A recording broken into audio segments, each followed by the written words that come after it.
예루살렘 성에 들어가셨던 날입니다. 그래서 예수님의 공생의 마지막 일주간이 되는데 그 예루살렘 입성하신 오늘 백성들이 길가에 있는 종려나무 가지를 꺾어서 호산나 호산나 하면서 환영했다고 해서 종려주일 팜 썬데이라고 합니다. 그리고 이번 주 금요일이 예수님이 돌아가신 날 굿 프라이데이가 됩니다. 오늘 이 종려주일의 이 행사는 말입니다. 하나님께서 벌이신 아주 큰 이벤트예요, 여러분. 이벤트요? 이벤트의 목적이 뭐냐고요? 이제 제가 말씀드릴 것입니다. 지금 현재 지구상에 200여 개의 나라들이 있는데 다 대통령이든 왕이든 통치자가 있습니다. 그래서 선거도 하지 않습니까? 그런데 오늘 이 종려주일에 하나님이 만드신 이 이벤트는 이 지구상에 진짜 왕은 한 분이라는 거예요. 그것이 과거에도 그렇고 현재도 그렇고 앞으로도 영원한 지구의 모든 나라들 중에 진짜 왕은 예수 그리스도다. 이거를 선포하는 대관식 같은 것이 종려주일입니다. 여러분 놀라지 않습니까? 놀랍지 않습니까? 이 이벤트에는 세 그룹의 사람들이 동원되었습니다. 제자들 그룹이 있고요. 그 다음에 일반 백성 그룹이 있고 그 다음에 제사장과 바리새인 그룹, 이렇게 세 그룹이 등장하여서 오늘 이 종려주일 행사를 하게 됐습니다. 한번 제가 근데 오늘 이 종려주일을 맞을 때에 배경을 좀 잠깐 설명을 해드리려고 합니다. 왜냐하면 이 배경도요 하나님께서 만드셨다는 것을 우리가 알게 됩니다. 2000년 전에 주님이 예루살렘 성에 입성하셨을 때에 그 이스라엘의 상황은요 너무나 절망적이었습니다. 정치적으로는 우리가 알다시피 로마의 식민지였습니다. 식민지는요 아무리 이래도 다 뺏기는 것입니다. 그리고 깊이고 못 사는 거예요. 로마에 무거운 세금이 있습니다. 그런데 또 그 즈음에 이 나라가 기후가 가뭄이 들었어요. 그래서 아주 경제적으로 너무너무나 어려운 상태에 있었습니다. 그러다 보니까 사회적인 불평등, 부정부패, 그러다 보니까 이렇게 도적대라든가 독립운동 단체들도 많이 있었습니다. 아주 혼란한 것이죠. 이스라엘의 종교계통에서도 바리새파다, 사두개파다 갈라지고 있었고요.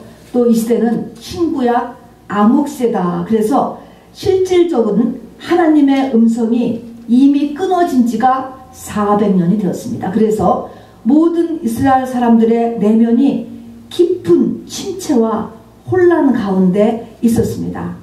더군다나 중동이잖아요. 그 지역의 그 무더운 날씨에다가 석회암 지역이라서 문둥병, 소경, 중풍, 열병 아주 치명적인 병들이 굉장히 많이 돌고 있었습니다. 도대체 어디서 어떻게 이 문제들을 다 해결할 수 있을까요? 너무나 많은 문제들이 이렇게 아주 그냥 쌓이고 쌓인 상태에 이스라엘 민족들이 놓여지게 되었습니다. 그들의 내면에서요. 근데 이런 많은 문제들을 놓고 이 많은 문제를 도대체 어디서 어떻게부터 풀어가야 되는지 이렇게 모르는 이런 처참하고 절망적인 이스라엘 사람들이 그런 상태에 있을 때 그런 사람들의 내면에 깊게 한 가지 바라고 있었던 것이 있었으니 그게 뭡니까? 조상 대대로 1500여 년 동안 기다리고 있었던 조상으로부터 내내 들어왔던 메시아 대망사상인 것입니다. 메시아가 자기 민족을 통해서 온다라는 거예요. 그 메시아가 오면 이렇게 첩첩이 쌓인 나의 문제들이 지금 사람의 생각으로는 어디서부터 풀어야 될지도 모르는 이런 문제들이 다 해결된다라고 하는 메시아 대망사상들을 그들이 가지고 있었습니다. 그러니까 이 이스라엘 민족들에게 지금 하나님께서 이 예수님이 지금 십자가상에서 못 박힌 이 즈음에 메시아 대망사상을 지금 증폭 최대한으로 증폭시켰다라는 것을 여러분이 눈치채셔야 됩니다.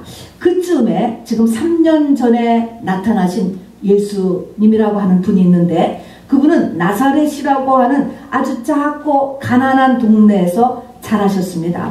그리고 공생의 3년도요 갈릴리, 역시 변두리였습니다. 이런 갈릴리에서만 활동하셨습니다. 그렇지만 그분의 연설, 말씀이 너무나 출중했고요, 또 능력이 출중했습니다. 그래서 따라다니는 그 제자들이 이제는 이 예수님이 중앙무대인 예루살렘으로 진출하는 것이 좋겠다, 이렇게 생각하고 꿈꾸고 있었습니다. 그리고 무엇보다도 이 예수를 통하여서 우리나라가 로마에서 해방되는 것이 첫 번째로 하는 일이다. 그들의 마음은 하나님의 나라보다도 일단 로마에서 우리나라가 해방돼야 되겠다, 이렇게 생각을 하고 있었습니다. 이러던 차에 3년 만에 예수님이 이스라엘의 수도인 예루살렘으로 가시겠다고 하니까 제자들이 지금 얼마나 흥분하고 들떠있는지 모릅니다. 그들은요, 예수님이 이제 권력을 잡게 되면 참모진을 어떻게 구성하느냐, 이거 우리 미리 생각해둬야지 않겠느냐, 마음속에 근본적으로 가지고 있던 야망을 가득 가지고서 바로 야고보와 요한은 자기 가족들까지 동원하여서 바로 이 준비 작업을 하기도 했습니다. 자, 어쨌든 이렇게 예수님이 오실 즈음에 이 백성들은 굉장한 문제를 가지고 있으면서 메시아 대망 사상이 그 속에서 꿈틀거리고 있었는데, 3년 전에 이 3년 동안에 그 예수님의 그 행하신 일들이 이제 일어났는데, 이 예수님이 예루살렘 성으로 간다라고 하는 소문이 제자들을 통하여서 사람들에게 번져가기 시작했습니다. 그러니까 그 3년 동안에 일어났던 그 수많은 말씀과 기적과 표적들이 막 전해지고 기억이 나가지고 이제 사람들은 모여들기 시작했습니다. 문둥병을 고치고 소경을 고치고 중풍을 고치고 벙어리를 고치고 귀머거리 간질 거라사에 광인을 고치지 않았나. 죽은 과부의 아들을 살렸죠. 죽은 야이로의 딸도 살리셨죠. 재정의 기적, 오병이어 같은 이런 재정의 기적도 있었죠. 물결을 걸었었던 것, 또 풍랑도 순종하게 만들었던 것, 이런 일들이 3년 동안에 그 이적들이 막 번져나기 시작하면서 사람들은 메시아 대망 사상이 불붙었습니다. 그래서 메시아일 줄도 모르겠다라고 하는 생각이 이제 불을 붙기 시작했습니다. 마침 이번 목요일이요, 유대인들의 최대 명절인 유월절이었습니다. 6월절에는 이스라엘 사람들은 어디에 살든지 간에 다 6월절 명절을 세러 예루살렘으로 왔어야만 했습니다. 결론적으로 오늘 예수께서 예루살렘 성에 입성하는 날은 대단한 인파가 모여들었다는 것입니다. 이것이 하나님의 이벤트라는 것을 말씀해 드리는 겁니다, 여러분. 그래서 하나님께서 이렇게 백성들은 메시아 대망 사상 때문에 그것이 극대화되어서 제자들은 한 자리를 할 생각으로, 또 마침 6월절을 세기 위해서 이렇게 구경꾼들도 있고 정말 이 예수님에게 메시아로 이렇게 찬양하기 위해서도 모였고 해가지고 많은 사람들이 이렇게 모여 있었습니다. 모여서 여기 있는 것처럼 환영을 했다는 것입니다. 바로 길가에 종려나무 가지를 꺾어서 호산나 호산나, 자기의 옷을 벗어가지고 그 앞에 가는 길에 깔아놓고, 이거는 왕이나 개선 장군을 환영했을 때에 늘 하던 환영식이었다고 합니다. 그런데 사람들이 보기에 이상한 것이 두 가지가 있었습니다. 이렇게 개선 장군이요 왕이 될 수도 있는 이런 사람들이 들어온다고 한다면, 또 그렇고 그렇게 많은 사람들이 모여서 환영을 하는데 이상한 거 두 가지가 있는 거예요. 여러분들도 우리 오늘 이렇게 이 종려주일의 상황을 읽어보면서 이상한 것을 눈치채야 됩니다. 두 가지가 뭐가 이상했냐면, 첫 번째 이상한 거는요, 입성할 때 예루살렘 성을 들어올 때 보니까 당시에 이렇게 왕이라든가 또 이렇게 승리한 장군의 모습으로 좀 들어오려면 적어도 승리의 상징인 백마를 타고 오던가, 아니면 여러 개 말이 끄는 마차를 타고 오든가 라고 하는 것이 당시의 상례였습니다. 그런데 뭡니까? 작은 짐승 나귀 새끼를 타고 들어오는 거예요. 어쩌면 나귀 새끼니까 예수님의 발이 땅에 닿았을지도 모르겠습니다. 이 나귀는요, 그 당시에 가난한 자들이 그냥 물건을 운반하기 위해서 썼던 것이라고 해요. 그런 나귀를 타고 들어오고, 옷도 그냥 입던 옷을 그냥 이렇게 입고 이렇게 오셨던 것입니다. 그게 조금 이상하다라고 백성들이 생각한 거예요. 그 환영인파가. 그럼에도 불구하고 워낙 지금 메시아에 대한 갈망이 증폭되어 있었기 때문에 3년 동안에 예수님이 행하신 그 기적들이 그냥 다 밀려 들어오고 자기들의 필요에 의해서 그럼에도 불구하고 종려나무 가지를 흔들면서 또 자기의 겉옷을 깔면서 열심히 호산나 호산나 환영을 했습니다. 환영을 했는데 우리가 알다시피 이 예수님이 이 조금 이상하다라고 그 예수님이 월요일날 되니까입니다. 월요일날 되니까 바로 예루살렘 성전, 예루살렘 중에서도 가장 심장이라고 할 수 있는 성전에 들어가셔서는 성전을 뒤엎어버리고 내 아버지 집을 강도의 굴열로 만들었도다 라고 하시면서 내 집은 만민의 기도하는 집이다라고 말씀하셨어요. 더구나 또 뭐라고 얘기했는지 아세요? 이 성전을 무너뜨려 버리라라고 이렇게 이야기했습니다. 그러더니 바로 사흘 만에 로마에 잡혔습니다. 그리고는 십자가 처형을 언도받게 되었습니다. 이렇게 되었을 때 백성들은 바로 예수에게 한번 거기서 내려와 보면, 그 십자가에 달렸는데 내려와 보면 우리가 너를 인정하겠다, 내 말을 믿겠다, 이렇게 이야기했습니다. 그런 백성들을 향하여서 예수님은 우셨다라고 이렇게 이야기했습니다. 자, 어쨌든지 간에 바로 이 예수님의 첫 번째 이상한 것은 왜 나귀 새끼를 타고 평범한 옷을 입고 들어왔느냐. 왜 그랬지요? 이거는 당시로 520년 전에 스가랴 선지자를 통하여서 왕이 우리가 아까 했던 대로 나귀 새끼를 타고 들어오실 것이다 라고 하는 하나님의 예언의 말씀, 하나님의 계획을 그대로 바로 이루기 위해서 그렇게 한 것입니다. 그런데 이것이 참 우리가 보통 진행되는 거하고 이상하다라는 것 첫 번째요. 두 번째 이상한 것은 뭐냐면 말입니다. 예수님께서 그 나귀 새끼를 구하는 과정인 거예요. 여기 보니까 제자들 둘에게 가까이 오면서 맞은편 마을에 가서 나귀 새끼가 묶여 있는데 그걸 가지고 오는데 혹시 주인이나 누가 뭐라고 하면 주께서 쓰시겠다 하라, 이렇게 말하면 그냥 풀어줄 것이다, 이렇게 말하는 거예요. 여러분, 이 나귀 새끼를 이렇게 예수님께서 갖고 온 이것을 한번 잘 가만히 생각을 해보시기 바랍니다. 예수님께서 지금 예루살렘 성에 오기 전에 나귀가 있었던 곳을 미리 답사 갔다 온 것도 아니에요. 또 그날 나귀 있던 곳을 이렇게 지나온 것도 아니에요. 요즘같이 뭐 전화로 거기 나귀가 있습니까? 컨펌한 것도 아니에요. 또 그 거리가 이렇게 시야로 볼 수 있는 거리도 아니에요. 마을이에요. 맞은편 마을. 걸어서 한 2시간 정도 걸리는 그 마을인 것입니다. 그런데 예수님께서 저기 나귀가 묶여 있다, 그러니까 그 풀어오라, 더군다나 바로 주께서 쓰시겠다 라고 하면 그대로 줄 것이다, 이런 말을 하셨습니다. 여러분, 여기서 예수님의 신성, 예수님이 어떤 분인가 라는 거 여러분 알아두셔야 됩니다. 예수님은요, 지구상에 어디서 있던 일이든지 간에, 또 과거든 현재든 앞에 일이든 간에 보시려고 하면 다 보신다라는 것입니다. 여기 이렇게 계시면서도 한국에 우리 아버지가 지금 뭘 하고 있을까, 또 우리 아들이 지금 어디서 뭘 하고 있을까, 주님은 그냥 다 이렇게 보신다니까요. 여러분, 놀랍지 않습니까? 이 나귀 새끼 구해오는 이런 과정을 보세요. 그뿐만 아니라 이 예수님은요, 천하 만물, 사람도 포함해서 천하 만물을 움직일 수 있는 분이라는 것입니다. 사람의 마음을 움직이고 짐승도 움직이고, 이 어린 나귀가 한 번도 지금 이 사람을 태워보지 않은 나귀라고 그랬어요. 처음 등에 뭐가 얹으면 막 펄떡펄떡 뛰고 움직일 것 같은데 그대로 예수님을 다 태우고 입성을 했거든요. 그러니까 바로 이 예수님의 권세는 이 천하 만물의 모든 것을 다 움직일 수 있는 분이다. 여러분 놀랍지 않습니까?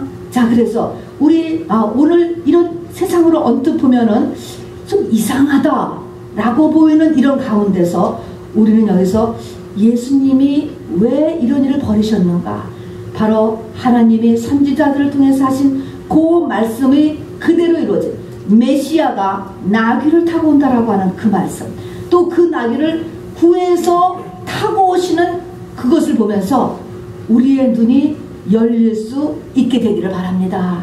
자, 그런데 거기서 제사장들과 바리새인들은 이 많은 유대인 인파들이 이렇게 환호성을 하니까 혹시라도 이 일이 로마의 비위를 조금 건드릴까봐 말입니다.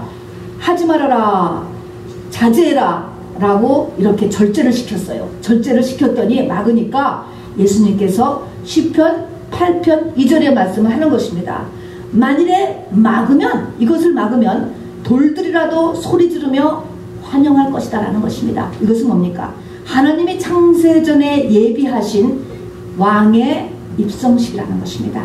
왕의 대관식이라는 거예요. 온 우주의 진짜 왕 예수님은 왕이시다 라는 것입니다. 자, 어쨌든 보십니다. 예수님은 바로 구약에 예정했던 그대로 나귀를 타고 또 신적인 능력으로 딱 그 나귀를 구하여서 타고 들어오시는 예수님, 또 거기에는 아주 최대한으로 많은 인파가 다 모였는데 그 인파는 너무나 많은 문제들 때문에 바로 메시아 대망사상이 크게 올랐던 사람들, 또 지난 3년 동안 일어났던 수많은 기적 때문에 바로 예수님을 열렬히 제자들은 한 자리를 하는 것 때문에 또 열렬히 이렇게 해서 어쨌든 열렬한 환영식이 일어났다라고 하는 것입니다. 그런데요, 여러분, 여기에서 우리가 문제를 볼 수 있어야 됩니다. 무슨 문제냐면 지금 열렬히 환영하는 백성들이나 제자들이나 똑같이 그들이 환영하는 이유는 뭐냐, 환영하는 목적은 뭐냐, 지금까지 3년 동안 해오셨던 대로 앞으로도 계속 우리의 필요를 채워주옵소서, 이것 때문에 환영한 것입니다. 그렇지 않습니까? 문제를 해결해 달라고, 계속적으로 문제를 해결해 달라고 이렇게 환영을 했던 거예요. 자, 이제 그래서 그렇지만 우리가 아까도 얘기했지만 바로 월요일부터 이 주님이 하신 일, 그 다음에 그대로 로마에 잡혀서 십자가 처형을 언도받고 십자가가 행해지는 것을 보게 되면서 그 사람들은 제자들까지 포함해서 다 떠나버리고 말았습니다. 여러분 다 아시죠? 자, 이제 본론으로 들어갑니다. 이 사람들이 뭐라고 환호성을 했느냐, 이것도 또 예언돼 있었어요. 이 백성들이 뭐라고 환호성을 했냐면은 바로 호산나라고 했다고 하는 것입니다. 호산나.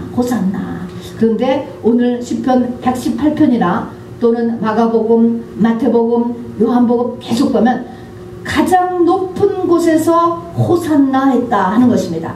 여러분, 호산나라고 하는 의미와 이것이 가장 높은 곳에서 호산나라는 것 도대체 무슨 뜻일까? 그 가장 높은 곳이라고 하는 것의 의미를 우리가 꼭 알아두어야 이 종려주일의 대관식의 의미를 우리가 알 수가 있습니다. 우선 호산나라고 하는 것은 이스라엘 사람들의 히브리어, 그들의 말인 히브리어로 하는 말이죠. 그런데 이건 그냥 감탄사래요. 우리같이 와우 이렇게 막 이렇게 소리 지르는 감탄사인데 히브리어의 이런 감탄사에는요 의미를 가지고 있대요. 그 의미는 어떤 의미의 감탄사냐면 구원하소서라는 것입니다. 이제 구원하소서, 주의 이름으로 오시는 이여 메시아에게 부탁하는 거죠. 이렇게 우리를 구원하소서. 그런데 이제 가장 높은 곳에서 호산나다라는 것에 묻는 거예요. 가장 높은 곳에서 호산나가 이루어진다. 가장 높은 곳에서 구원이 이루어진다. 여러분, 가장 높은 곳은 어디겠습니까? 이 세상에서 가장 높은 곳이 어딜 것 같아요, 여러분? 가장 높은 곳.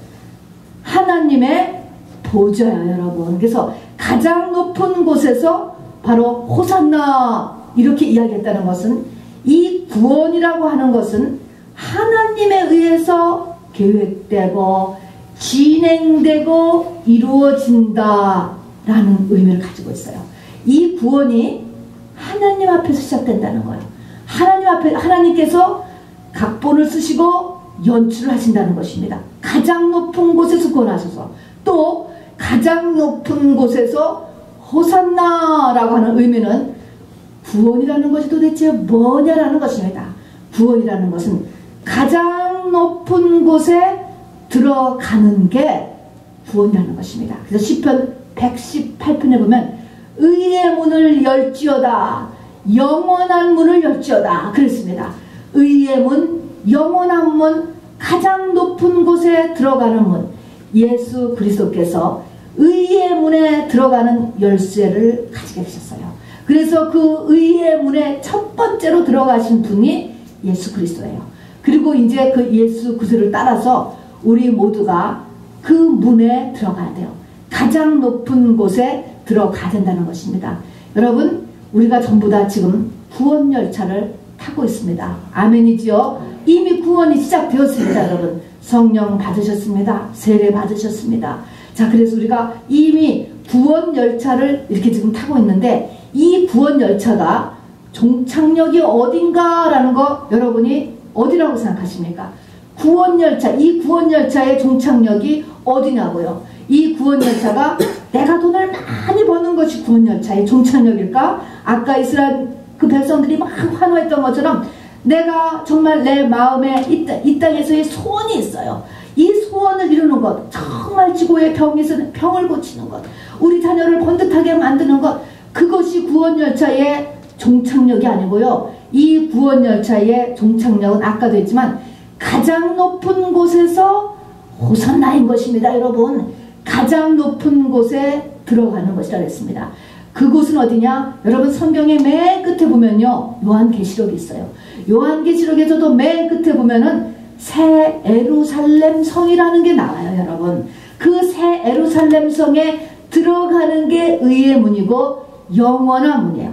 그러면 우리들이 타고 있는 지금 이 구원 열차는 어디가 종착역이라고요? 새 예루살렘 성인 거예요. 여러분, 저를 따라서 해보시기 바랍니다. 새 예루살렘 성, 새 예루살렘 성이에요. 그래서 요한계시록 22장을 보면 여러분, 거기는 천국이다, 지옥이다 이런 말이 써 있지 않아요? 여러분, 맨 끝에 보면은 새 예루살렘 성 안에 들어간 사람, 새 예루살렘 성인데 성 바깥에 있는 사람, 그 다음에는 불못에 던져지는 사람, 누구든지 생명책에 기록되지 않는 자는 불못에 던지우더라 그랬습니다. 세 가지로 나눠 있어요.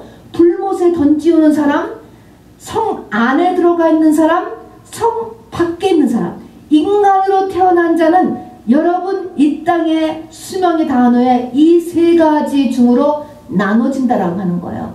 구원의 완성은 어딥니까? 바로 우리의 이 구원 열차는 어디까지 가는 열차냐면 새 예루살렘 성 안까지를 가는 구원 열차예요, 여러분. 그리고 그 성 안에 들어가는 그곳이 바로 의의 문, 영원한 문. 그래서 118편에 바로 우리를 구원하소서라고 하면서 똑같이 그 우리를 구원하는 것은 그 의의 문으로 들어가는 것이다 라고 이렇게 이야기했습니다. 아까도 얘기했지만 이 구원이라는 것은 각본 연출이 누구라고요? 하나님이에요. 하나님, 내가 하는 게 아니고 하나님께서 다 이것을 하는 것입니다. 자, 그러면 지금 예수님이 대관식을 하시는데 세 그룹의 사람이 동원됐다고 했어요. 제자들 그룹, 백성들 그룹, 그리고 제사장들과 바리새인들 그룹이 있습니다. 제사장과 바리새인 그룹들은 이거를 저지하고 있는 참이고, 백성들은 지금 열심히 지금까지 해왔던 그런 우리의 필요를 채워줬던 대로 우리에게 계속적으로 이 땅의 것을 충분하게 주옵소서 해서 환영을 했고, 제자들은 나라를 독립시키고 자기들이 한자리를 하기 위해서 다 목적이 달랐지만 열심히 환호했습니다. 자, 이들은 구원이 지금 바로 무엇인지를 아직 알 수가 없는 거예요. 모르는 것입니다, 여러분. 이 일이 어떻게 진행이 되는지 정말 모르는 상태에서 지금 호산나 호산나 호산나를 하고 있는 것입니다. 여러분 이해가 되시지요? 자, 그러면 이 사람들이 이렇게 하고 있는데 이 세 종류의 사람들을 하나님께서 지금 잘못됐다, 틀렸다 라고 이야기하는 게 아니에요. 지금 이 세 종류의 사람들은 하나님께서 지금 이 구원에 초대한 사람들인 것입니다. 저와 여러분도 지금 이 세 부류의 하나에 들어있는 경우가 대부분일 것입니다. 여러분, 내가 정말 환호하는 이 백성들의 그러면 내가 지금 속했는지 너무나 많은 내 삶의 환경에 문제를 가지고 이 문제를 해결하기 위해서 지금 교회에 나오는 사람, 또 아니면 무언가 교회를 다니면서도 내 속에 있는 근본적인 야망을 펴보기 위해서 제자들같이 나왔던 사람, 또 아니면은 뭔가를 이렇게 저지하기 위해서 나왔던 제사장이나 바리새인 같은 이런 사람들이 있을 것입니다. 그런데 이 모든 사람들을 지금 예수님은 어디로 인도하고 있느냐? 이제 우리는 알잖아요. 이것이 어디로 가야 되는가? 예수님은 이 구원 열차가 새 에루살렘 성의 의의 문을 통해서 새 에루살렘 성을 들어가는데, 의의 문을 통과해서 새 에루살렘 성에 들어가기 전에 어디를 통과해야 됩니까, 여러분? 이것이 가장 어려운 거잖아요. 예수님이 오늘은 이렇게 환영식을 했는데 목요일날, 금요일날 무슨 일이 있습니까? 십자가상에서 죽게 되지 않습니까? 이들이 십자가를 통과해야만 저 새 에루살렘 성에 들어가는 거예요. 그러니까 지금까지 내 상태가 어떤 형태에 있다 할지라도 우리는 성경을 통해서, 그리고 오늘 말씀을 통해서 구원의 완성은, 호산나가 정말로 이루어지는 것은 이 구원 열차가 통과해야 될 터널이 있구나. 바로 이 터널을 통과하면 이 백성들이 이뤘던 모든 것들이 다 이루어지는 것입니다, 여러분. 그리고 이것은 이 백성들이 이것을 이렇게 한 것은 우리를 새 에루살렘 성에 인도하는 것이 하나님의 첫 번째 목적이고, 그 다음에는 그의 나라와 그의 의를 구하면 이 땅의 것도 다 이루어지고 채워준다, 배나 갚아준다 라고 스가랴서 약속한 그대로 그 백성들이 이 땅의 것들이 너무나 문제를 해결하기 위해서, 또 제자들은 또 나라의 문제, 또 자기의 어떤 이 욕심, 이런 것들도 다 해결된다는 것을 이렇게 이야기를 하고 있는 것입니다. 그래서 우리를 이렇게 끌고 가는데, 이 백성들이 지금 이제 이 예수님을 향하여서 내려와 보라, 그 뒤에 내려와 보라, 또 예수님이 이제 나중에 잡혀서 로마한테 잡혀가니까 여자들이 울었습니다.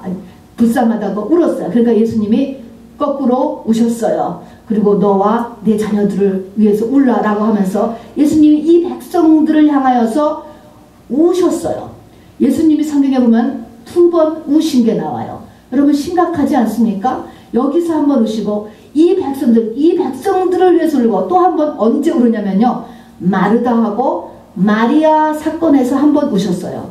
여러분 예수님을 잘 대접하면 계속 축복을 받고 계속 잘 될 것 같은데, 마르다 마리아 패밀리가 예수님을 얼마나 잘 섬겼는데, 그런데 오빠가 죽었습니다. 알다시피 예수님을 잘 섬겼는데 바로 문제가 생겼어요. 오빠가 죽었습니다. 오빠가 죽었으니까 바로 예수님이 왔을 때 마르다가 예수님한테 컴플레인 하죠. 예수님이 계셨다면, 예수님이 일찍 오셨다면 오빠가 안 죽었을 텐데요 라고 컴플레인 하죠. 예수님께서 나를 믿는 자는 죽어도 살겠고 살아서 나를 믿는 자는 영원히 죽지 아니하리라 얘기했습니다. 이걸 아느냐? 그러니까 이 마르다가 안다라고 했습니다. 우리가 죽은 다음에 전부 다 사람으로 태어난 자는 다 부활이 있다는 거 안다고 그랬습니다. 그리고 예수님 당신은 그리스도시고 하나님의 아들이신 것도 안다라고 그랬어요. 자, 이렇게 이야기하니까, 그러면서 이게 컴플레인을 하니까 이것에 대해서 예수님께서 우신 거예요. 그 오빠가 죽었는데 지금 요 믿음, 그 믿음을 가지고서 지금 이 고통받고 있는 이 마르다 때문에 예수님이 우셨다라고 하는 것입니다. 그래서 예수님은 죽은 나사로를요 거기서 살려버리셨어요. 우리가 알잖아요. 나사로야 나와라. 그러니까 나사로가 나와 버렸습니다. 자, 여기서 우리가 또 아는 것은요, 알아야 될 것은 예수님은 죽은 자를 그냥 살리는 것 쉽게 하실 수 있는 분이에요. 여러분, 이 죽음까지도 살리잖아요. 이렇게 무너뜨리잖아요. 아까 뭡니까? 우리가 멀리 있고 과거 어떤 장소든지 간에 주님이 보시려고 하면 보는 거예요. 또 이 땅에 있는 모든 사물을 다 움직일 수 있는 분이 또 예수님이에요. 지금은 또 뭡니까? 죽은 자를 또 번쩍 살리시는 분이 예수님이에요. 예수님은 창조주세요. 예수님은 하늘과 땅의 모든 권세를 다 가지신 분이에요. 그러나 그렇게 살아난 나사로를 할지라도 또 죽었잖아요. 예수님이 우리에게 궁극적으로 주시려는 것은 저 영혼의 새 예루살렘 성이다, 이것인 것입니다. 그런데 그것까지 가기 전에 바로 이렇게 다 알아, 마르다가 다 알아, 그러면서도 오빠의 죽은 것 때문에 바로 이렇게 고통받고 하는 것에 울었다라는 것입니다. 저는 지금은 이제 예수님께서 안 우실 것 같아. 우리도 안 울 수 있을 것 같아요. 자, 우리가 알아도 십자가를 통과하기 위해서는 또 울 수도 있는데, 마리아같이 다 알아요. 그래도 또 고통스러워서 이렇게 울 수가 있고, 또 이렇게 알지 못해서 눈이 안 열려서 이제 앞으로 이 로마가 완전하게 멸망을 하고 또 2000년 가까이 디아스포라가 돼서 이 이스라엘 민족이 그렇게 고생할 것 때문에 예수님이 울으셨지만 지금은 우리가 안 울 수 있어요. 왜 그렇습니까? 예수님께서 성령이 되어서 우리에게 오시기 때문에 그렇습니다. 우리가 이제는 그 주님을 간구하고 그 주님을 의지하면 우리가 십자가를 통과하는 그 과정에서 우리가 능히 바로 이길 수 있다는 것을 여러분 명심하시길 바랍니다. 자, 그래서 이렇게 예수님께서는 우리에게 영생을 얻기 위한 일, 참 영생, 이 참 영생이라고 하는 것은 뭡니까? 그냥 영원히 존재한다는 게 영생이 아니잖아요. 그냥 지옥에 가서도 영원히 존재하는데 영생이라는 의미는 영원히 존재한다는 의미가 아닌 것입니다. 영생은 영원히 존재하되 흑인 우리가 창조주와 예수의 피 때문에 연합이 되어서 창조주의 레벨로 영원히 그런 수준으로 사는 것을 영생이라고 이렇게 이야기를 하는 것입니다. 자, 그래서 이 영생을 주는 것이 하나님의 첫 번째 목적이에요, 여러분. 자, 그렇지만 아까도 얘기했지만 이 호산나는 지극히 높은 곳에서 이루어지는 것이라고 했잖아요. 자, 그래서 우리 인생의 택한 백성에게는 하나님의 묵시, 이걸 묵시라고 하는 거야. 이 묵시가 여러분 펼쳐집니다. 여러분에게도 이미 하나님의 이 묵시가 여러분에게 펼쳐졌을 것입니다. 여러분 이것을 억셉트 하셔야 되는 거예요. 자, 그러면 처음에 내가 예수 믿을 때 아니면 내가 전도 받을 때 보면 예수님을 믿으면 교회를 다니면 모든 문제가 다 해결되었고 된 간증을 얼마나 많이 들었습니까? 그런데 왜 이게 가서 나사로가 죽듯이 오빠가 죽는 일이 일어나고 또 이제 지금 이스라엘 민족들이 이렇게 다 로마에서 파괴가 되며 흩어지며 또 하나님을 믿는 이 백성들에게 왜 어려움이 오느냐라는 것이지요. 우리하고 똑같이 그 예수님은 경제 메시아, 정치 메시아, 건강 메시아를 넘어서는 때가 오는 것이에요. 예수님이 능력이 없어서 돈을 못 주고 능력이 없어서 나를 해방시켜주지 못하고 능력이 없어서 내 건강을 해결해 주지 못하는 것이 아니고 하나님께서 내 영혼을 향한 목적이 있다라고 하는 것입니다. 여러분 거기까지를 가면 바로 이 모든 것이 해결되는 것이지요. 자, 그래서 그것은 뭡니까? 그것이 바로 십자가인 것을 성경이 이야기하고 있습니다.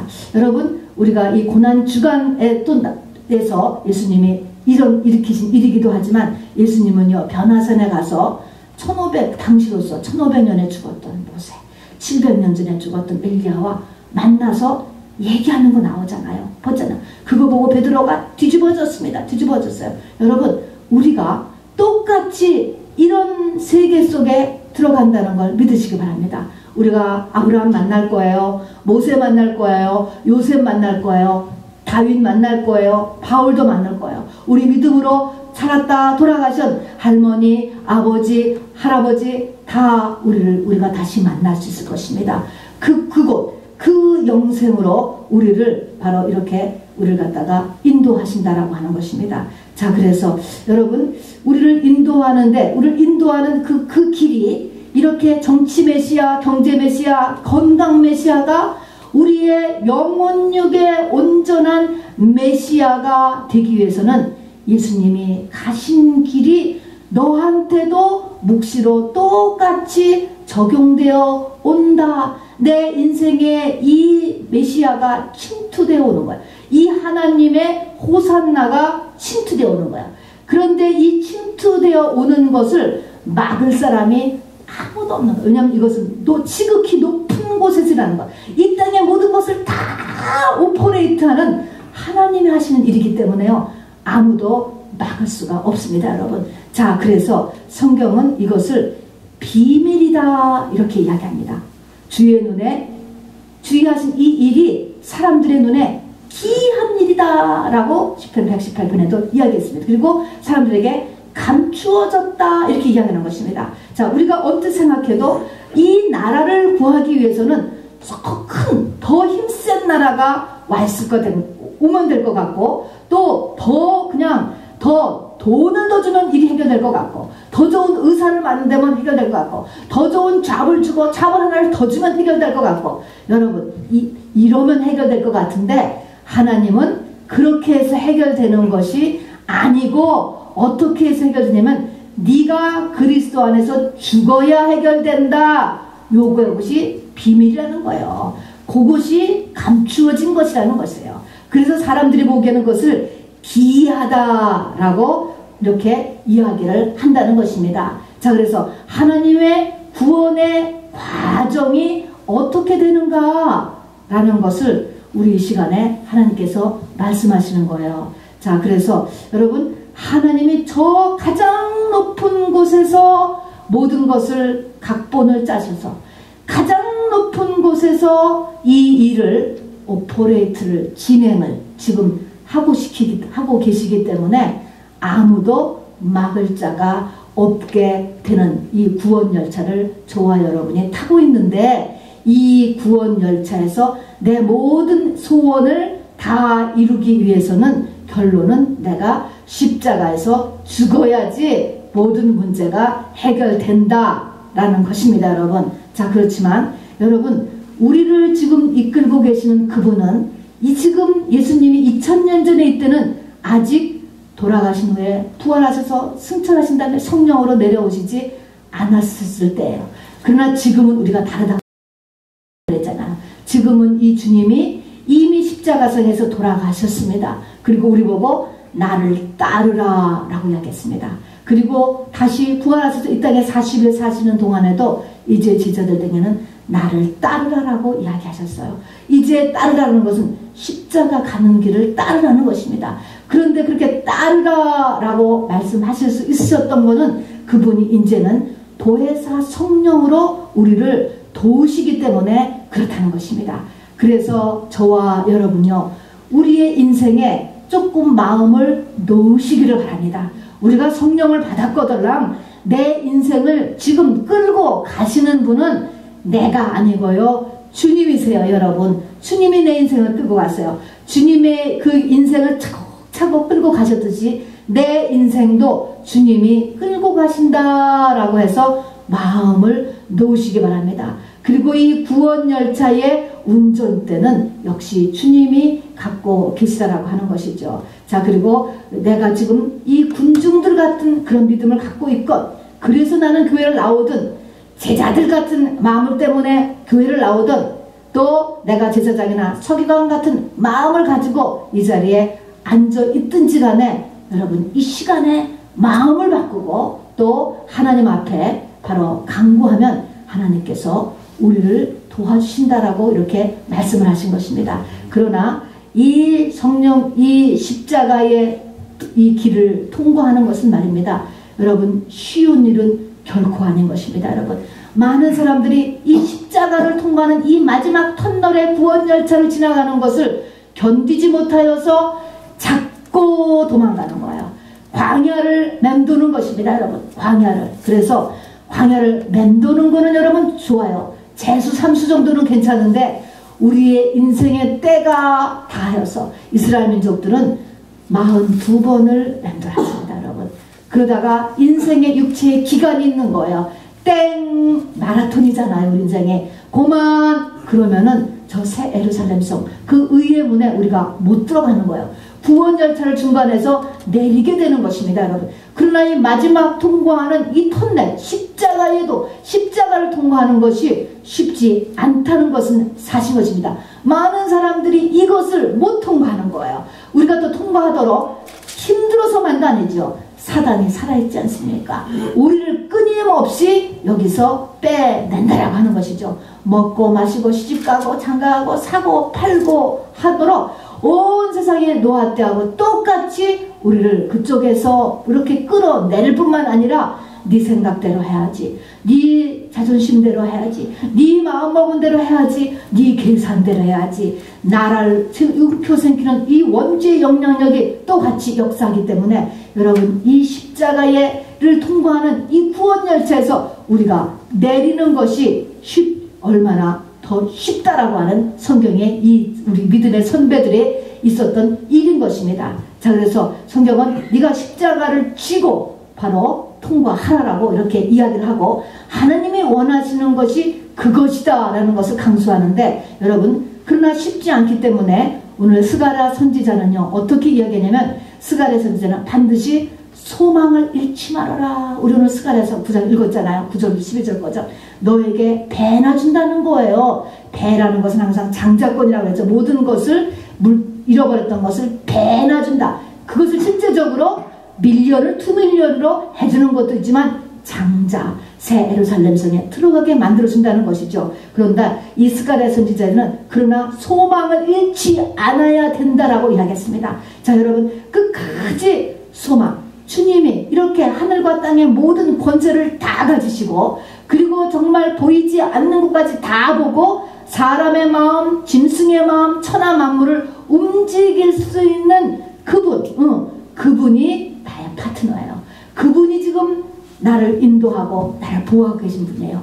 그런데 내가 그분을 의지하고 소망을 잃지 말으라라고 이야기했습니다. 스가랴 선지자는 소망을 잃지 말으라고 이야기했고 말입니다. 이사야 선지자는 말입니다. 마음을 부싯돌같이 강하게 먹어라 이야기했습니다. 얼굴을 부싯돌같이 단단하게 해라. 마음 강하게 먹으라는 것이죠. 여러분, 주님께서 우리를 인도하시지만 주님도 인격체, 우리도 인격체예요. 그렇기 때문에 나라고 하는 인격체가 마음이 무너져 버리면 끝인 거예요, 여러분. 그래서 절대로 낙심하지 말지니가 나오지 않습니까? 내가 마음문을 절대로 안 열면 주인님은 문 밖에 서서 두드린다고 그랬습니다, 여러분. 안 열려지면 안 열려지니까 하나님 나를 도와주세요, 열리게 해주세요 라고 기도는 할지언정, 이렇게 내가 안 하고 있으면 주님이 근접 못해요. 그래서 하시는 거가 스가랴 선지를 통해서 너는 소망을 잃지 말아라. 소망의 끈을 놓치면 마치 닷을 놓친 배와 같다. 그러면 풍랑에 암초에 부닥치고 마는 것입니다. 이사야는 마음을 강하고 담대하게 먹고 얼굴을 부싯돌처럼 강하게 하라고 그랬습니다. 야고보 선지자는 끝까지 인내하라 라고 우리에게 말씀하고 계십니다.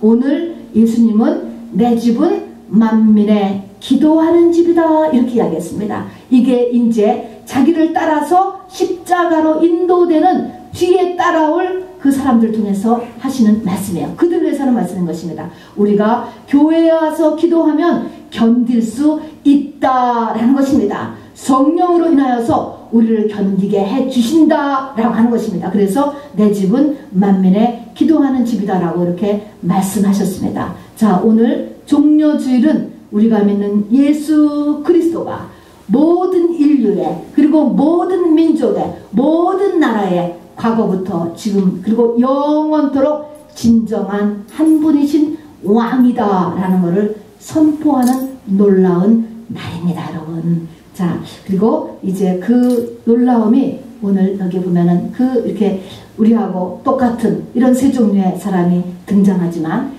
이 사람들을 주님이 버리는 것이 아니고 이들을 다 십자가로 초대하고 있다라고 하는 사실인 것입니다. 구체적으로 내가 십자가를 지는 일이 무엇이 될까? 여러분 골로새서 3장을 펴주시기 바랍니다. 이거를 천천히 같이 읽으시면서 골로새 3장 1절부터 10절을 쭉 읽으시면 이것이 십자가를 지기를 다짐하는 저와 여러분이 해야 될 일들이에요. 여러분 반드시 이 말씀은 나에게 부닥쳐야 됩니다. 제가 지금까지 드리는 이 왕의 대관식의 말씀은 이론이에요. 자, 이 일을 듣고 이제 그렇다면 이런 전능하신 분이 나를 이끌고 계시는구나 라는 것을 알면서 이 말씀을 듣고 이 말씀이 나에게 부닥쳐야 돼요. 하나님의 말씀이 나에게라는 것은 내 삶이에요.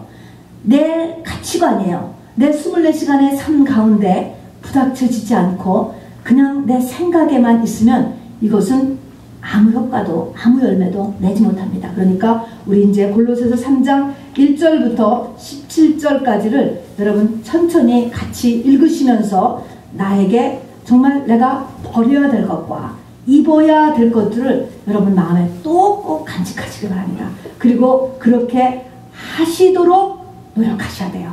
이것이 십자가를 지는 일이 되겠습니다. 자, 327면입니다. 골로새서 3장 1절부터 17절을 여러분 천천히 읽으십시다. 시작.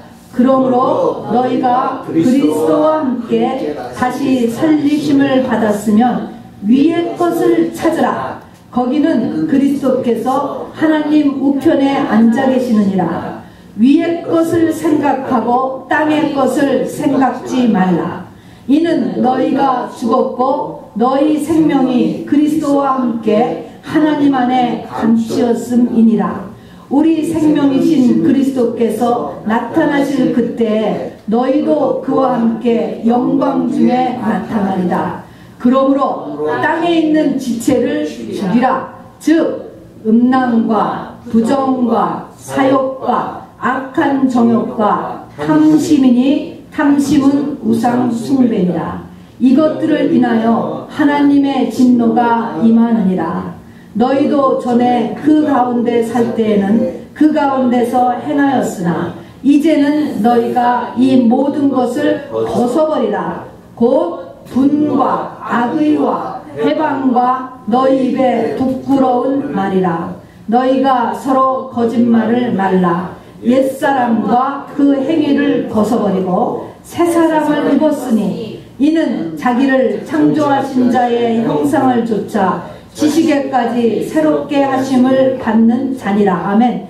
거기는 헬라인이나 유대인이나 할레당과 무할레당이나 야인이나 수구디아인이나 종이나 자유인이 분별이 있을 수 없나니 오직 그리스도는 만유시요 만유 안에 계시니라. 아멘. 그러므로 너희는 하나님의 택하신 거룩하고 사랑하신 자처럼 긍휼과 자비와 겸손과 온유와 오래 참임을 힘입고 누가 네게 혐의가 있거든 서로 용납하여 피차 용서하되 주께서 너희를 용서하신 것과 같이 너희도 그리하고 이 모든 것 위에 사랑을 더하라.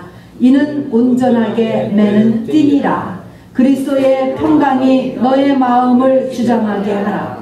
평강을 위하여 너희가 한 몸으로 부르심을 받았나니 또한 너희는 감사하는 자가 되라.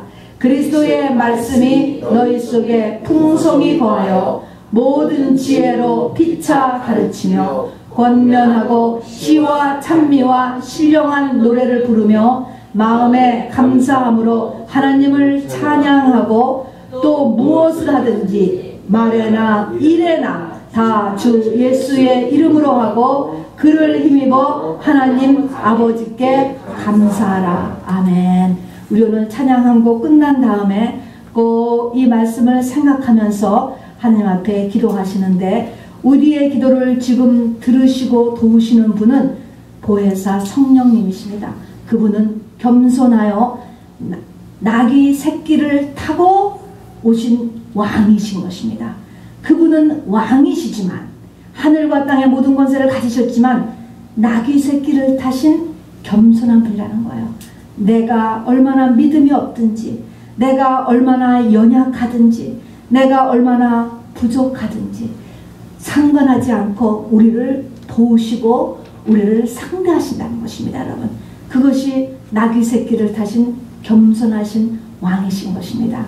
우리 다 같이 찬양하시고 꼭 이 오늘 읽은 주님의 십자가를 지는 이 일에 대해서 같이 기도하시고 또 말씀을 참고하시면서 기도하시기를 바랍니다. 우리 찬송가 194장 우리 다 같이 일어나셔서 힘차게 올리십시다.